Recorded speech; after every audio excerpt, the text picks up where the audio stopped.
بسم اللہ الرحمن الرحیم۔ سلام ہو ان پر جو اپنے پروردگار کی طرف سے ہدایت پر ہیں اور ہدایت کی پیروی کرتے ہیں۔ میرے بھائیوں، یہ ایک مرد مجاہد کا کلپ میں نے لگایا ہے کہ ملائکہ کے سجدے کے اوپر ہے، اور اس کے اندر بہت ساری چیزیں جو ہیں وہ قابل غور ہیں، جن کے اوپر اگر ہم غور و فکر کریں تو بہت ساری چیزیں ہمارے سامنے واضح ہو جاتی ہیں۔ دیکھیے، ہمارے باپ آدم علیہ السلام کو جب اللہ نے بنایا اور روح پھونکی اس کے اندر، اور ان پر صرف ایک آزمائش رکھی تھی، ایک آزمائش کے اس درخت کے پاس نہیں جانا، اس کا پھل نہیں کھانا۔ اور آپ دیکھیے کہ ابلیس نے ان کو وسوسہ ڈالا اور وہ اس شجر کے پاس گئے اور اس کا پھل کھا لیا، ان کی سطر ننگی ہو گئی، اور ابلیس اپنے عزائم میں کامیاب ہو گیا۔ اب یہاں دو کردار اللہ تعالیٰ نے دکھائے، کیونکہ پیدا تو ابلیس کو بھی اللہ نے کیا تھا اور آدم کو بھی اللہ ہی نے پیدا کیا، کیونکہ وہ خالق ہے، مالک ہے۔ دونوں میں جو بنیادی فرق اس کے اندر، اس واقعے کے اندر آتا ہے، وہ بڑا غور طلب ہے کہ ابلیس کو حکم دیا کہ ملائکہ، اور ابلیس کو حکم دیا کہ آدم کو سجدہ کرو، ملائکہ نے سجدہ کیا اور ابلیس نے انکار کیا، اس نے بھی نافرمانی کی، اور آدم کو روکا گیا کہ آپ نے اس شجر کے قریب نہیں جانا ہے، ابلیس نے وسوسے ڈالے، انہوں نے وہ غلطی کی اور وہ کھا لیا، ان کی سطر ننگی ہو گئی، وہ پتوں سے جسم ڈھکنے لگے۔ اب ان دونوں کرداروں میں جو بنیادی چیز ہے وہ دیکھنے والی ہے، غور و فکر کرنے والی ہے کہ جب ابلیس نے انکار کیا تو وہ اللہ کے سامنے بحث و تکرار کرنے لگا کہ مجھ کو تو نے آگ سے بنایا ہے اور اس کو مٹی سے بنایا ہے، اپنی فضیلت بیان کرنے لگا۔ اور آدم جو تھا اس نے اللہ سے رجوع کیا اور اپنی غلطی پہ نادم ہوا، اور اللہ نے کلمات سکھائے، ربنا ظلمنا، اس نے یہ کلمات سکھائے اور اس نے توبہ کی، اللہ سے معافی مانگی اور اللہ نے بخش دیا، اور وہ ڈٹ گیا، اور اس کے اندر جو کبر تھا وہ بھی اللہ نے ظاہر کر دیا۔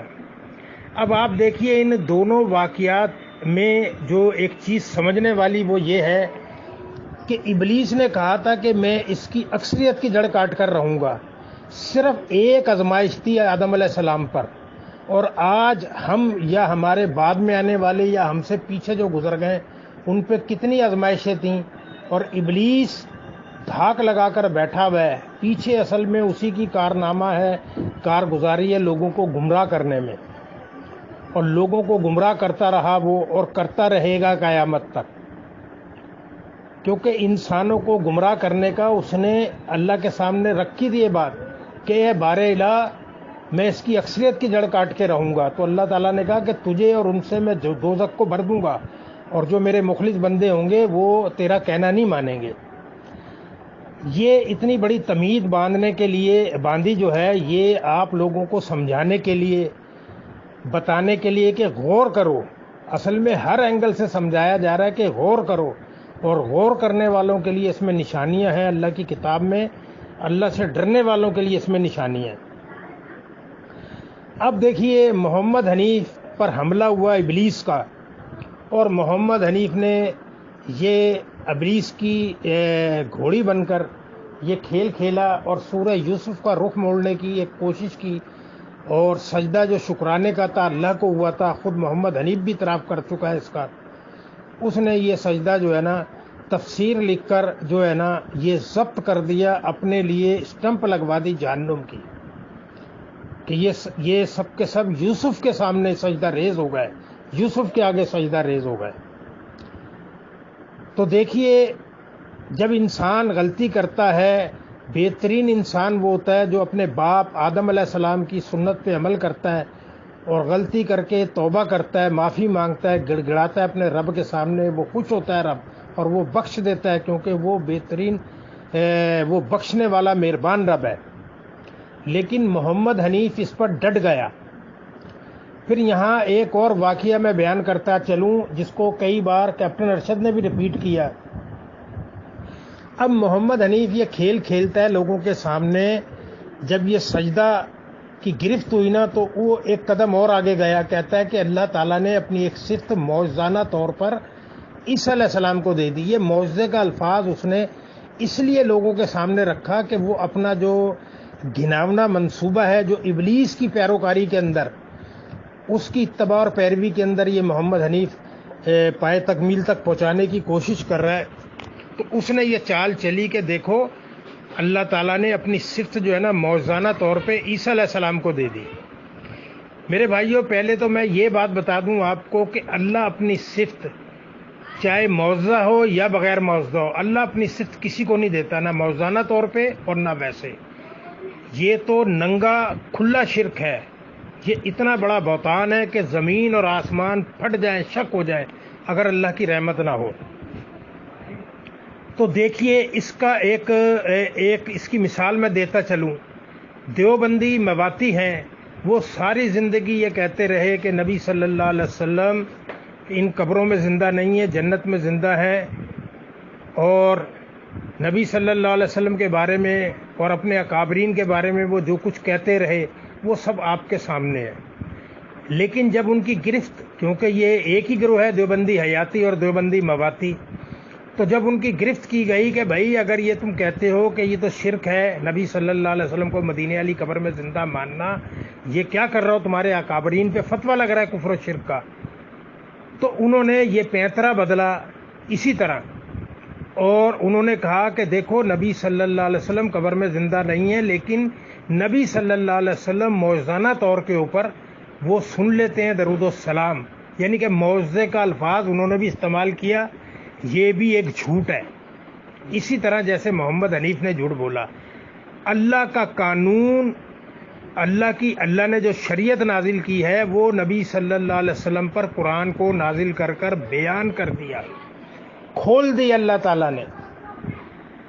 اور کوئی شخص سڑک چھاپ مفتی اور کوئی مفتی اعظم بننے کی کوشش کرے اور وہ اپنی گھٹیا تعویل اور تشریح کرے، قرآن حدیث اور صحابہ اکرام کا جو معاملہ گزرا ہے، کیونکہ دین اسلام کو ہم نے اللہ کی کتاب، نبی صلی اللہ علیہ وسلم کی سنت اور صحابہ اکرام کی زندگی میں جھانک کر دیکھنا ہے. تو آپ دیکھیے کہ اللہ تعالیٰ اپنی صفت کبھی بھی نہ تو یہ دھوکہ دے رہا ہے محمد حنیف بہت بڑا لوگوں کو. یہ اتنا بڑا فریب ہے کہ اللہ اپنی صفت کسی صورت کسی کو نہیں دیتا. آپ صوفیوں کا عقیدہ جب پڑھیں گے تو آپ کو یہی چیز ملے گی کہ اللہ اس میں حلول کر گیا، تو یہ تو صفت ہی ہو گئی نا، اللہ اس میں داخل ہو گیا. جیسے منصور بن حلاج کو سولی پہ لٹکایا گیا، اور یہ جو ہے کیا نام ہے نظام الدین اولیاء، یہ کہتا ہے کہ انہوں نے اپنا پردہ فاش کر دیا تھا، اور پتہ نہیں 40 یا 50 عادات مجھے یاد نہیں ہے.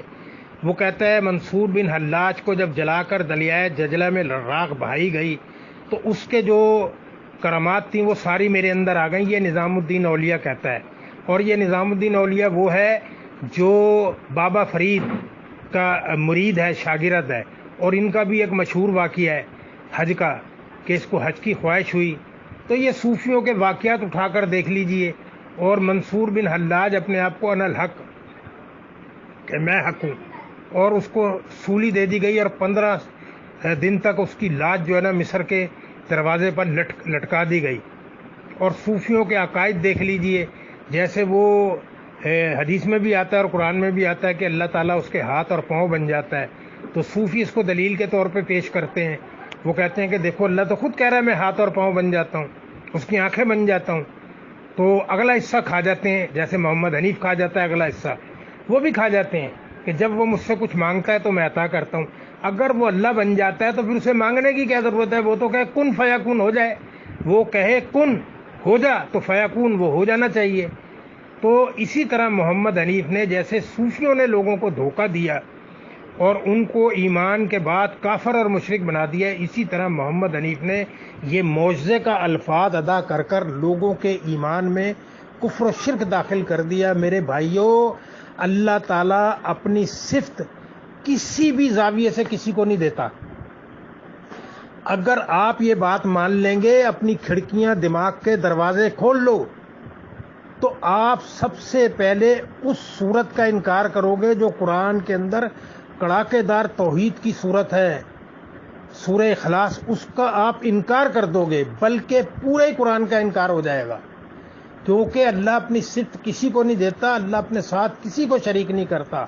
اور معجزہ جو ہوتا ہے وہ اللہ کا فعل، اللہ کا اذن ہوتا ہے، اللہ کے حکم سے ہوتا ہے. پیغمبر صرف اعلان کرتا ہے. اب آپ دیکھیے پیغمبر بظاہر کیا کرتا ہے کہ اس نے عاصے کو دریا میں مارا اور راستہ بن گیا. تو کیا موسیٰ علیہ السلام نے راستہ بنایا تھا؟ اللہ تعالیٰ نے اس کو بیان کیا ہے کہ بنی اسرائیل کو کہا کہ بنی اسرائیل یاد کرو اللہ کے اس احسان کو کہ ہم نے تمہیں دریا میں راستہ بنا کر دیا. تو یہ جو معجزہ ہوتا ہے نا، یہ اصل میں اللہ کی الوہیت اور اس کی طاقت کو ثابت کرنے کے لیے کہ یہ اللہ کا رسول ہے جو تمہارے سامنے بیٹھا ہوا ہے. دیکھو یہ اللہ کا رسول ہے، یہ گواہی ہے معجزے کی کہ پتھر پہ انہوں نے آسا مارا اور اس میں سے اونٹنی نکلی، اور اونٹنی بھی حاملہ تھی. تو کس نے نکالی وہ اونٹنی؟ کیا شعیب علیہ السلام نے نکالی تھی؟ ہرگز نہیں، وہ اللہ نے نکالی تھی. شعیب علیہ السلام نے تو صرف آسا مارا تھا اس کے اندر. اسی طریقے سے عیسیٰ علیہ السلام کہتے تھے کہ اللہ کے اذن سے اڑ جاؤ پرندوں کو، تو وہ اڑ جاتے تھے. کوڑی کے جسم پہ ہاتھ پھیرتے تھے، کوڑ چلی جاتی تھی. جو اندھے ہوتے تھے ان کی بینائی آ جاتی تھی اللہ کے حکم سے. تو یہ معجزہ اللہ تعالیٰ اس لیے کرتا ہے کہ تاکہ ان کو لوگوں کو پتہ لگ جائے، یہ حقیقت ان کے سامنے آ جائے کہ یہ اللہ کا بھیجا ہوا پیغمبر ہے.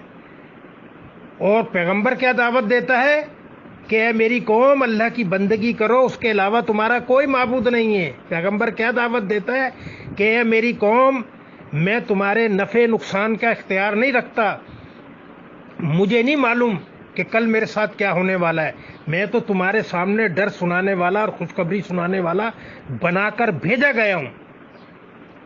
پیغمبر کیا کہتا ہے قوم کے سامنے کہ میں تمہاری کسی بھی نفع نقصان کا اختیار نہیں رکھتا، مجھے تو اپنے نفع نقصان کا نہیں پتہ، اور اگر مجھے اپنے نفع نقصان کا پتہ ہوتا تو میں اپنے لیے خیر کثیر جمع کر لیتا، مجھے کبھی بھی تکلیف نہ ہوتی.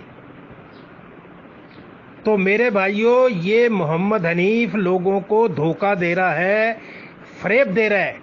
یہ اپنا یہ مشرکانہ اور کافرانہ عقیدہ لوگوں کے سامنے امپلیمنٹ کرنے کے لیے لوگوں کو چکر دے رہا ہے. بچاؤ اپنے بال بچوں کو جہنم کی آگ سے، جہاں انسان اور پتھر ایندھن بننے والے.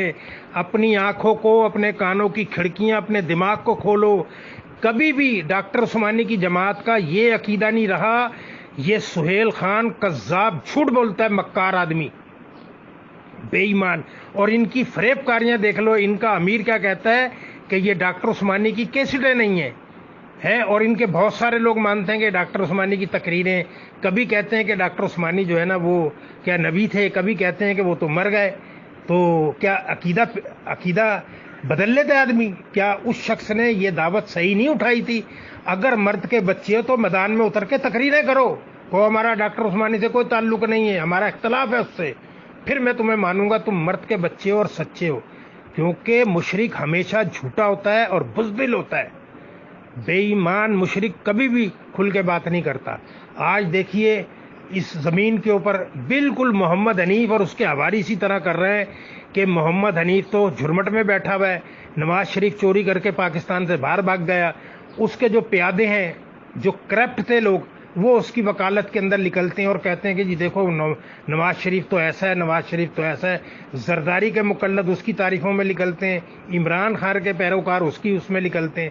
تو آپ دیکھیے اسی طرح محمد حنیف کی یہ جو مقلد ہے، مفاد پرست کرپٹ لوگ، وہ اس کے ایجنڈے کو پائے تکمیل تک پہنچاتے ہیں. میں یہاں نام لے کر بتاؤں گا. ان کا لاہور میں ایک مقلد، اندھا مقلد، جو اپنے آپ کو بڑا 30 مارخہ سمجھتا ہے، میرے پرسنل میں نے اس کو سوال ڈالے، میں نے سہیل خان کو ڈالے، اور میں نے سہیل خان کو کہا کہ اتبا کی اور شیبہ کی سنت پہ عمل نہ کرنا، میرے سوالوں کا جواب دو. وہ ڈر کے مارے کہ انہوں نے یہ کہہ دیا کہ اتبا اور شیبہ کی سنت. کئی ہفتے وہ رہا لیکن جواب نہیں دیا، پھر بھاگ گیا وہ جوتیاں سر پہ رکھ کے. اس کا ایک مقلد جو ڈاکٹر اسرار احمد کا نواسہ ہے سجاد عبداللہ، میں نے اس کے سامنے یہ ڈالے اور میں نے سوال اٹھایا اس سے کہ اگر تم مرد کا بچہ ہے تو جواب دے، بزدل نہ مرد، کیونکہ یہ جھوٹے ہیں، ان کے پاس دلائل ہی نہیں ہے۔ کیوں نہیں ہے دلائل؟ ڈاکٹر عثمانی نے جو موقف پیش کرا تھا وہ عین قرآن حدیث کے مطابق تھا، اور میرے جیسا شخص بڑے بڑے جو مفتی اور بڑے بڑے ان کے عہدیدار، ان کے چھکے چھڑوا دیے، اس میں میرا کوئی کمال نہیں تھا، اس میں میرا 0% بھی کوئی کمال نہیں تھا۔ اصل میں ڈاکٹر عثمانی نے جو دعوت اٹھائی تھی قرآن حدیث کی دعوت تھی وہ، اور دلائل جو تھے وہ قرآن کی آیتیں پیش کی ہیں، حدیثیں پیش کی۔ جب ہم لوگ ان کے سامنے یہ پیش کرتے تھے تو ان کی بتی نہیں، ان کے فیوز اڑ جاتے تھے، دلائل ہی نہیں ہوتے تھے، قرآن حدیث کو کیسے جھوٹ لائیں گے؟ تو یہ بھی وہی کرتے تھے۔ آج یہ جس عقیدے پر کھڑے ہوئے ہیں، جو عقیدہ اپلیمنٹ ان کے اوپر کرا ہے محمد حنیف نے، اور یہ اس کے تلوے چاٹ رہے ہیں، تو اس لیے کہ ان کے پاس کوئی دلائل نہیں ہے۔ یہ صرف انہی طرح رافضیوں کی طرح وہاں بیٹھ کر مسجدوں میں تقریریں کرتے ہیں، آئے نا مرد کے بچے ہیں میدان کے اندر اترے، کیونکہ یہ جانتے ہیں ان کا حال بالکل اسی طرح ہے جب ابراہیم علیہ السلام نے بت توڑے اور کلہاڑا جو ہے نا بڑے بت کے پاس رکھ دیا۔ جب ان کو بلایا گیا تو ان سے کہا کہ ابراہیم کیا تم نے بت توڑے؟ انہوں نے کہا اس سے پوچھو۔ تو انہوں نے کہا ابراہیم تم جانتے ہو کہ نہ یہ بول سکتے ہیں نہ سن سکتے ہیں؟ تو وہ کہتے ہیں تف ہے تمہارے اوپر کہ تم ایسوں کی بندگی کرتے ہو جو نہ بول سکے نہ سن سکے۔ تو وہ سب دل میں ایمان لے آئے تھے۔ یہ محمد حنیف کے تلوا چاٹو، اس کے پیروکار جانتے ہیں کہ یہ عقیدہ کفر و شرک کے اوپر ہے، لیکن لوگوں کو جمع کرنے کے لیے ان کے مفادات ہیں، جیسے وہ 1,30,000 روپے حرام کی روٹیاں، وہ جو قرآن کی آیت ہے کہ اے ایمان والو، ان پیر اور مولویوں کی اکثریت کا حال یہ ہے کہ یہ لوگوں کا مال باطل طریقے سے کھاتے، اس پہ بھی نہیں بس کرتے کہ لوگوں کو اللہ کے راستے سے روکتے۔ یہ آیت بالکل صادق ہو گئی۔ سجدہ اللہ کے علاوہ کسی کو جائز نہیں ہے، حرام ہے، اللہ کو سجدہ ہے۔ تمام نبیوں نے اللہ کی طرف بلایا، نوح آدم علیہ السلام سے لے کے اور آخری نبی محمد صلی اللہ علیہ وسلم تک، آپ پورے قرآن میں دعوت موجود ہے، انہوں نے اللہ کی بندگی کی طرف بلایا، اور کسی پیغمبر نے یہ دعویٰ نہیں کیا کہ اللہ نے مجھے یہ صفت دے دی ہے۔ یہ سارا جھوٹ ہے۔ یہ محمد حنیف کا منہ سے نکلا ہوا، جیسے مکڑی منہ سے لعاب نکال کے جال نہیں بناتی، کتنا کمزور اس کا گھر ہوتا ہے، اسی طرح اس نے یہ کمزور گھر بنایا ہے۔ تو میرے بھائیوں، بچاؤ اپنے بال بچوں کو جہنم کی آگ سے، جہاں انسان اور پتھر ایندھن بننے والے ہیں۔ وہاں چیخو گے چلاؤ گے، یہاں دنیا میں نقصان ہو جاتا ہے، اس کی بھرپائی ہو جاتی ہے، صبر آ جاتا ہے، معاملہ اللہ تعالیٰ سیٹ کر دیتا ہے، لیکن مرنے کے بعد نہ تو کوئی بھرپائی ہوگی، نہ سودے بازی ہوگی، کچھ نہیں ہوگا۔ پھر اس عقیدے پہ تم مرو گے تو پھر تمہارے لیے جہنم واجب ہو جائے گی، پھر وہاں چیخو گے چلاؤ گے۔ آج تم اس کے بڑے حمایتی بنے ہوئے ہو، کل تم یہ کہو گے کہ چھوڑو ہمیں، ہم اس محمد حنیف کو پیروں کے نیچے کچلے، تو اس دن کچھ تمہارے کام نہیں آئے گا، نہ تمہاری یہ وفاداری کہ ہم اللہ کے بڑے وفادار ہیں، یہ ہرگز کام نہیں آئے گا۔ اور جیسے میں نے کہا کہ ڈاکٹر عثمانی کی جماعت کا کبھی بھی عقیدہ نہیں رہا، میں نے کل بھی ایک کلپ ڈالا تھا، فلاح کے راستے کے اندر سورہ اخلاص لکھی ہوئی ہے، اور اس کے اندر یہ الفاظ درج ہے کہ اللہ کی ذات اور صفات کے اندر کوئی اس کا شریک نہیں ہے۔ تو محمد حنیف نے یہ سجدے کا معاملہ کرنے کے بعد اور پھر کہا کہ اللہ اپنی صفت دے دیتا ہے۔ محمد حنیف شیطان کی گھوڑی بن چکا ہے، پیچھے شیطان ہے، اس نے اس کو گمراہ کرا، اور وہ آپ سب لوگوں کو گمراہ کر رہا ہے۔ دیکھ لو، تمہیں ہر زاویے سے سمجھانے کی کوشش کی جا رہی ہے، اور ہم بھی گوائیں، اور جو یہ لوگ کلپ سنتے ہیں وہ سب گوائیں، اور تم خود اپنے اوپر گواہی دو گے قیامت والے دن، چیخو گے چلاؤ گے، لیکن تمہارے کچھ کام آنے والا نہیں ہے۔ اس دن صرف تمہیں آگ کا بچھونا ہوگا، آگ کے کپڑے پہنائے جائیں گے، اور جہنم کی تہہ میں اتار دیے جاؤ گے، اس لیے کہ تمہیں ڈر سنانے والے آئے تھے، ڈرانے والے آئے تھے، بتانے والے آئے تھے، صراط مستقیم کی طرف کھڑے ہو کر بلا رہے تھے کہ دیکھو محمد حنیف تمہیں جہنم کے راستے پر لے جا رہا ہے، بچاؤ اپنے آپ کو۔ لیکن تم طاغوت کی بندگی میں، اس کی محبت میں اتنے آگے نکل گئے کہ تم نے ساری چیزوں کو جھٹلا دیا۔ وہ جو تقریریں کرتے تھے بڑے گالے پھاڑ پھاڑ کر، کہاں گئی تمہاری تقریریں وہ لچھے دار کہ جی میں تو بڑا سمجھدار ہوں، ساری سمجھداری تمہاری فارغ ہو گئی۔ اللہ سے دعا ہے کہ اللہ تعالیٰ قول و فعل کے تضاد سے اپنی پناہ میں رکھے، زندہ رکھے تو دین اسلام پر، موت آئے تو شرک سے پاک ایمان پر۔ اللہ تعالیٰ ریاکاری، نفس کی پیروی، نفس کے شر سے خواہش نفس کی پیروی سے، تکبر سے اللہ تعالیٰ اپنی پناہ میں رکھے، اللہ تعالیٰ ہماری حفاظت فرمائے۔ اللہ سے دعا ہے کہ ہماری دعاؤں کو اللہ تعالیٰ قبول فرمائے، آمین یا رب العالمین۔ السلام علیکم۔